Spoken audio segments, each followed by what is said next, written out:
نحمده ونصلي ونسلم على رسوله الكريم أما بعد فأعوذ بالله من الشيطان الرجيم بسم الله الرحمن الرحيم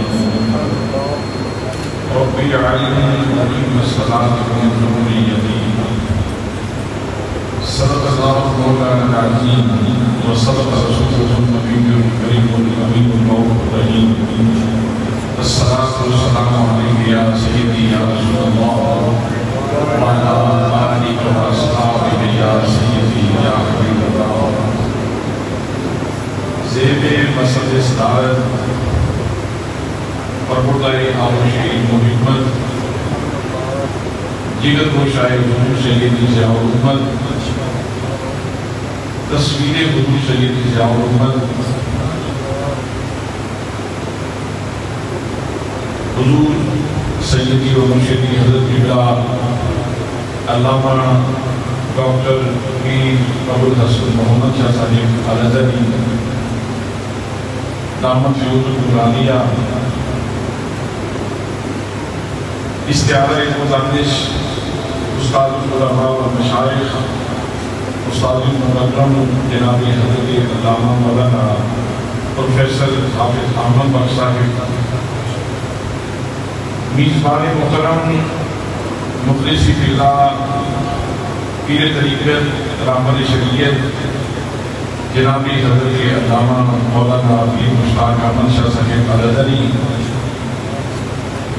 استعارہ دانش جناب حضرت علامہ پروفیسر ڈاکٹر احمد امین راجہ صاحب و دیگر مقتدر مشائخ علماء کرام، معززین فضا، برادران اسلام، برادران طریقت، برادران محبت، السلام علیکم ورحمۃ اللہ وبرکاتہ۔ آج کی یہ نور بدامہ سعادت افروز محفل میرے مرشد گرامی، میرے قلب و نظر کے سلطان، مفکر اسلام، مفسر قرآن، نبات آسم ضیاء الرحمت حضرت تصویر محمد کرم شاہ الازہری رحمۃ اللہ تعالیٰ علیہ، آپ کی خوبصورت شخصیت کی بارگاہ میں محبتوں کا خراج پیش کرنے کے لیے انعقاد پذیر ہے۔ وقت انتہائی قریب ہے، چند باتیں میں نے آپ کی سماعتوں کی نظر کرنی ہے۔ دعا ہے کہ آخری کو یہاں کہنے کی توفیق فراہم فرمائے۔ برادران اسلام، نماز اللہ کریم کا عرشی تحفہ ہے، اور اس عرشی تحفے کی ادائیگی کا جو اسلوب نبی مکرم صلی اللہ علیہ وآلہ وسلم نے عطا فرمایا ہے، وہ بڑا خوبصورت ہے، وہ بڑا خلاص کا حامل ہے، سوچ کا حامل ہے اور پیار کا حامل ہے۔ ارشاد فرمایا ان تعبد اللہ کأنک تراہ فإن لم تکن تراہ فإنہ یراک، کہ جب تم اللہ کے حضور نماز کے لیے کھڑے ہوتے ہو تو یوں کھڑے ہونے کی کوشش کرو، یوں تصور باندھو جیسے تم اللہ کو دیکھ رہے ہو، اور اگر یہ تصور نہ بن سکے، اتنی بلندیوں پہ نہ جا سکو، تو پھر کم از کم اتنا تصور تو رکھو کہ میرا رب مجھے دیکھ رہا ہے۔ دیدار کے قابل کو کہاں اپنی نظر ہے، یہ ان کی عنایت ہے کہ وہ ان کا ادھر ہے۔ اب یہ بھی کوئی چھوٹی سعادت نہیں ہے کہ انسان اللہ کے حضور کھڑا ہو اور پھر یہ کہہ رہا ہو شکر میں مسکین تے سونے دی نظر ہے، شکر میں مسکین تے سونے دی نظر ہے۔ برادران اسلام، نماز قیام ہو تو اس میں قوموا للہ قانتین ساتھ موجود ہیں، رکوع ہو تو اس میں فقر مادین کی لطافتیں موجود ہیں، اور مسجد مختلف ہو، سجدہ ہو تو اس کے اندر مسجد مختلف کی حلافتیں موجود ہیں۔ التحیات کا بھی اپنا درجہ ہے، جب ہم اللہ کے حضور قیام بھی کر دیتے ہیں، رکوع بھی کر دیتے ہیں، سجدہ بھی کر دیتے ہیں، تحیات میں بیٹھتے ہیں، بارگاہ رسالت میں درود بھی پیش کر دیا اور آپ کی حال کی خدمت میں بھی نذرانہ عقیدت پیش کر دیا، تو پھر حلیم کبریہ سے صدا آتی ہے جاتے ہوئے میری بارگاہ سے ایک چیز مانگتے جاؤ، ایک سوال کرتے جاؤ۔ وہ سوال کیا ہے؟ رب اجعلنی مقیم الصلاۃ ومن ذریتی، یا اللہ مجھے نماز قائم کرنے والا بنا دے اور تیری اولاد کو نماز قائم کرنے والا بنا دے۔ یہ سوال ہے جو مالک نے خود عطا فرمایا ہے کہ میری جناب سے، میری حلیم نام سے، حلیم قدرت سے، حلیم کبریہ سے ان لفظوں کے ساتھ دعا مانگو۔ حضرات محترم، ایک بزرگ ہر روز عصر کی نماز کے بعد غروب آفتاب کے قریب مصلی کرنے کے اوپر رکھتے ہیں اور دریائے جہلم کا رخ کر دیتے ہیں، دریائے جہلم پہ جاتے ہیں، سردی ہو یا گرمی ہو ان کا مسلسل بھی معمول ہے۔ اور پھر چشمے پلک کے وہ منظر بھی دیکھا کہ یک بستہ آتے ہیں، لوگ کھچل رہے ہیں سردی کی وجہ سے، لیکن اللہ کا وہ بندہ پتہ نہیں اللہ کی محبت کی کتنی گھٹیاں اپنے سینے میں لے کے جا رہا تھا۔ جب دریا پہ پہنچے تو یک بستہ رات میں، سردیوں کی رات میں دریا میں اتر گئے اور وضو کرنے لگے اور جب کلی کرنے لگے تو ایک دفعہ کلی کی، پھر دوسری دفعہ کلی کی، پھر تیسری دفعہ کلی کی۔ خادم دیکھ رہا ہے، اس نے عرض کی حضور اتنی دفعہ آپ نے کلی کر لی، سو کے قریب صحت خراب ہو جائے گی، آپ اتنی دفعہ کیوں کلی فرما رہے ہیں؟ تو جو جواب دیا اس اللہ کے بندے نے، اس میں سے ذرا محبت کشید کیجیے گا، اس میں سے ذرا سوچ نکال لیجیے گا، اس میں سے جو پیار کے جہان نکلتے ہیں وہ ذرا نکالنے کی کوشش کیجیے گا۔ آپ ارشاد فرماتے ہیں بس حافظ صاحب رب کا نام بڑا پاک ہے، جی چاہتا ہے زبان کو اور مان لوں اور مان لوں اور مان لوں اور مان لوں اور پھر اپنے رب کا نام لوں۔ دوستان محترم، جس بندے کے وضو کے اندر اتنا بالغانہ پن موجود ہے، آپ خود اندازہ فرمائیں جب دریا کے کنارے کے اوپر وہ بندہ نماز کے لیے کھڑا ہوگا اور جب کلمات نماز کہہ رہا ہوگا، آپ خود اندازہ فرمائیں کہ وہ کتنی بلندیوں کے اوپر ہوگا، وہ کتنی بلندیوں کے اوپر ہوگا۔ اور جب اس بندے نے یہ دعا مانگی، اور ایک دفعہ نہیں، یہ روزانہ کا معمول ہے، جب یہ دعا مانگی رب اجعلنی مقیم الصلاۃ ومن ذریتی، تو الفاظ دعا مشغول بن گئے اور انہوں نے حلیم کبریہ کا رخ کیا، اور جب وہ دعا مستجاب ہوئی تو اللہ کریم نے ان کی گود میں ایک پھول کھلا دیا جسے حضرت غازی اسلام کی محمد شاہ کہا جاتا ہے۔ اللہ نے نماز قائم کرنے والا بیٹا دے دیا، یا اللہ مجھے نماز قائم کرنے والا بنا اور میری اولاد کو نماز قائم کرنے والا بنا۔ اللہ نے ایسا بیٹا دیا نماز قائم کرنے والا۔ میں کتنی مثالیں پیش کروں، لیکن اس وقت صرف ایک ہی مثال آپ کی خدمت میں عرض کرتا ہوں۔ اللہ نے اس بیٹے کا سینہ قرآن کے نور سے منور کر دیا۔ حافظ قرآن ہے، ماہ رمضان آتا ہے، ماہ رمضان یہ اقامت صلاۃ کا خاص محل ہے۔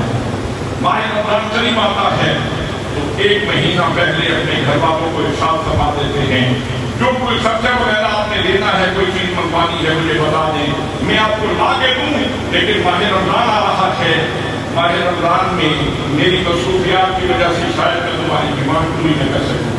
حضرات محترم، پھر جب رمضان شروع ہوتا ہے آپ اندازہ فرمائیں قرآن مقدس کی تلاوت عوامین میں، ایک قرآن پاک عوامین میں سنا رہے ہیں،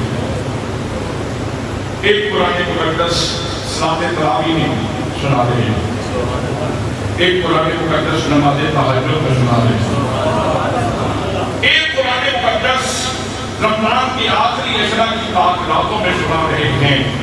حفاظ قرآن پڑھتے ہیں اور ذہن میں یہ بات بھی ہوتی ہے کہ نذرانہ دیا جائے گا، لیکن یہ اللہ کا بندہ جب قرآن پڑھ رہا تھا تو اپنی مسجد کی مسجد کی مسجد تھی، اس کا بالکل کسی نذرانے کے اوپر دھیان نہیں تھا، نظر نہیں تھی.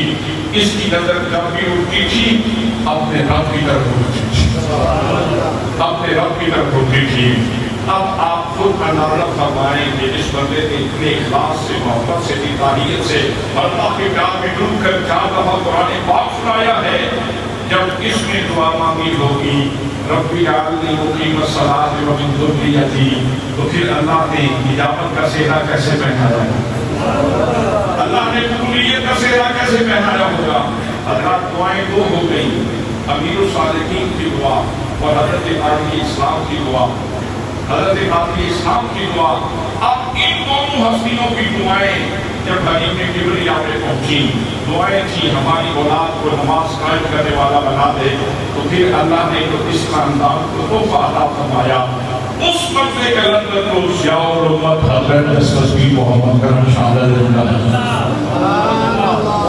تکبیر، نعرہ رسالت، نعرہ تحقیق، نعرہ حیدری، دین و ملت کی ضیاء محمد کرم شاہ. تو حضرت ضیاء الامت رحمۃ اللہ تعالیٰ علیہ وہ شخصیت ہیں کہ جن کی اقامت صلاۃ کے بارے میں اگر جاننا چاہیں تو آپ ہمارے استاد گرامی حضرت قبلہ پروفیسر حافظ احمد مر صاحب تشریف فرما ہیں، ان سے پوچھ لیجیے.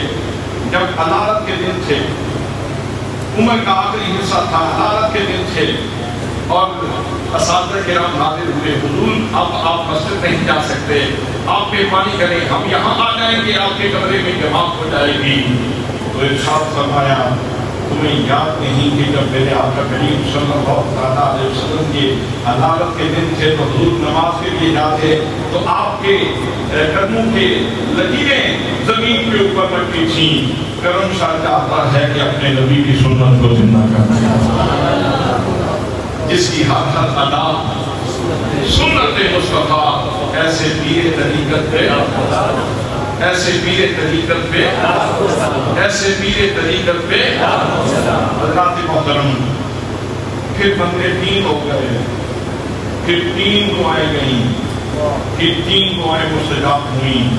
پھر ایک چوتھی ہستی ملی، اس کو دیوان کریم حضرت قبلہ پیر محمد امین الحساب شاہ کہا جاتا ہے، جو آج بھی ہماری آنکھوں کا نور ہے، جو آج بھی ہمارے سر کا تاج ہیں، جو آج بھی ہمارے دلوں کے اوپر بات کرتے ہیں، جو آج بھی ہمارے سروں کے اوپر صاحبان کا درجہ رکھتے ہیں.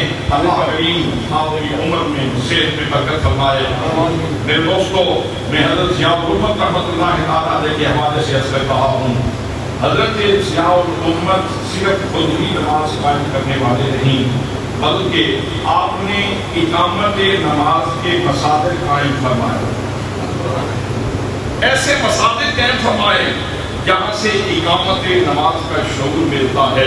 اقامت نماز دراصل پورے دین کی اقامت.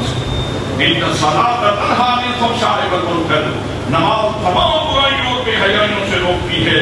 اگر نماز نافذ ہو جائے اور نماز کا نور معاشرے میں تقسیم ہو جائے، حضرات محترم نفرتیں ختم ہو جائیں، گناہ ختم ہو جائیں، غلطیاں ختم ہو جائیں، سماج پاک ہو جائے، معاشرہ خوبصورت ہو جائے. تو حضرت ضیاء الامت رحمۃ اللہ تعالیٰ علیہ نے وہ مساجد نور قائم فرمائے جہاں سے اقامت صلاۃ کا شعور ملتا ہے. ان میں دارالعلوم محمدیہ غوثیہ بھی ہے. اس میں جو کردار پروان چڑھتے ہیں اس میں مولانا حافظ محمد خان نوری جیسے لوگ پروان چڑھتے ہیں. جاننے والے لوگ جانتے ہیں وہ کیسا بندہ تھا. وہ جب افراد تیار کرتے ہیں تو حضرت شیخ الفقہ قاضی محمد قیوم رحمۃ اللہ تعالیٰ علیہ جیسے لوگ تیار کرتے ہیں، اور شیخ الادب علامہ ملک عطا محمد صاحب جیسے لوگ تیار کرتے ہیں. حضرات محترم، دارالعلوم محمدیہ غوثیہ یہ بھی اقامت صلاۃ کا ایک مسئلہ شعور ہے، اور غوثیہ گرلز کالج یہ بھی اسی نور کا خزانہ ہے. حضور قبلہ پیر صاحب کی خدمت میں ایک آدمی حاضر ہوا. اس نے کہا حضور آپ کا شکریہ، آپ کی بڑی مہربانی. آپ نے فرمایا کس بات میں شکریہ ادا کر رہے ہیں؟ کہنے لگا حضور ہمارا گھر لمبیات کا مرکز تھا، کوئی بندہ گھر میں نماز نہیں پڑھتا تھا. میری بیٹی میں نے آپ کے ادارے میں داخل کروائی, چھٹی گھر گئی تو رات کو جب میں واش روم کے لیے اٹھا تو میں نے دیکھا کہ بیٹی کا کمرہ روشن ہے. مجھے خطرہ ہوا کہ کہیں بیٹی بیمار تو نہیں, لیکن جب 2 بجے کا وقت تھا میں نے دروازہ کھول کے بیٹی کو دیکھا تو پیر صاحب میری بیٹی سب سجدے میں رکھ کے ہمارے گناہوں کی معافی مانگ رہی تھی اور کہہ رہی تھی یا اللہ میرے والدین کے گناہ معاف فرما دے.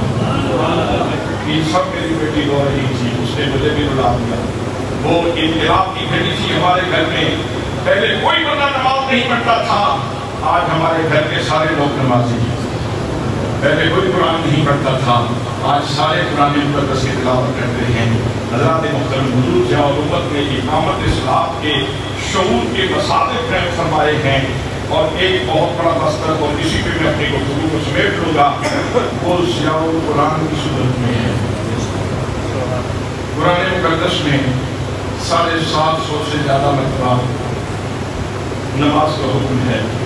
حضرات محترم شعور اصلاح کا بہت بڑا خزانہ ہے قرآن مقدس, اور حضرت ضیاء الامت رحمۃ اللہ تعالیٰ علیہ نے تفسیر ضیاء القرآن رقم فرمائی, اور اس پہ سال کتنے لگے؟ 19 سال کو لکھنے میں لگے. ظاہر ہے آپ جب ضیاء القرآن کے مصادر دیکھیں, اس کے مقصد دیکھیں, تو انسان کو اندازہ ہوتا ہے کہ کن گلستانوں کا سفر کر کے اور کتنے گلشن جو ہے وہ حضرت ضیاء الامت نے جو ہے وہ کھلے ہیں اور پھول اکٹھے کیے ہیں اور رسم جوڑی ہے, اور رسم جوڑ کے پھر ضیاء القرآن کا تحفہ امت کو دیا. آپ محنت کی اور تفسیر ضیاء القرآن کا خزانہ تیار کیا, اور پھر دیکھیں عشق بھی عجیب مرشد ہے, اظہار کے کئی قرینے سکھا دیتا ہے, اظہار کے کئی قرینے سکھا دیتا ہے. جب تفسیر مکمل ہو گئی, اب کیا ہے, اپنے بیٹے سے ساتھ فرما رہے ہیں آپ بھی میرے ساتھ چلو. تفسیر ضیاء القرآن کا نسخہ بھی بیگ کے اندر رکھ لیا. اب ادھر جا رہے ہیں, ساری زندگی جائے حرم کی صورت میں دودھ بانٹنے والا بندہ آج صبح حرم جا رہا ہے. جس نے ساری زندگی جائے حرم کی صورت میں نور حرم بانٹا ہے, وہ آج صبح حرم جا رہا ہے.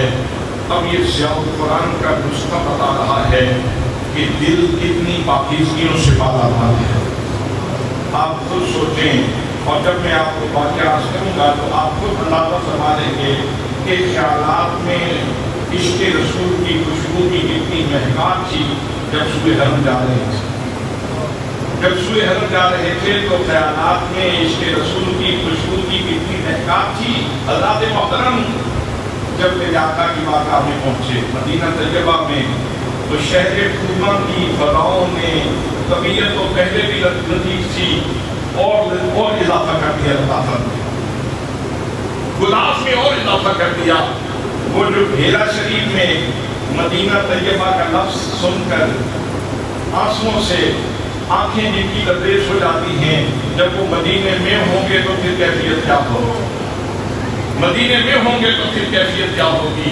حضرات طبیعت میں گلاس ہے, آنکھیں برس رہی ہیں, اور ایک رومال اپنے گلے میں ڈالا ہوا ہے, ایک رومال اپنے بیٹے کے گلے میں ڈالا ہوا ہے, اور اس ہاتھ سے سر کے اوپر تفسیر ضیاء القرآن کریں. جن لوگوں کو شہر طوبہ کی حاضری نصیب ہوئی, جنہوں نے مواقع شریف کی حاضری دی, ذرا تصور ماننے کے اس وقت باب السلام سے داخلے کے ان کی کیفیت کیا ہوگی. جو ہمارے جیسے خالی ہاتھ آتے ہیں ان کی کیفیت بڑی عجیب و غریب ہوتی ہے. تو جو خزانہ حسنات بھی لے کے جا رہا ہے ضیاء القرآن کی صورت, ضیاء القرآن کی صورت میں خزانہ حسنات کے ساتھ ہے, اور حفاظت کرنے والے کی صورت میں امین حسنات کے ساتھ.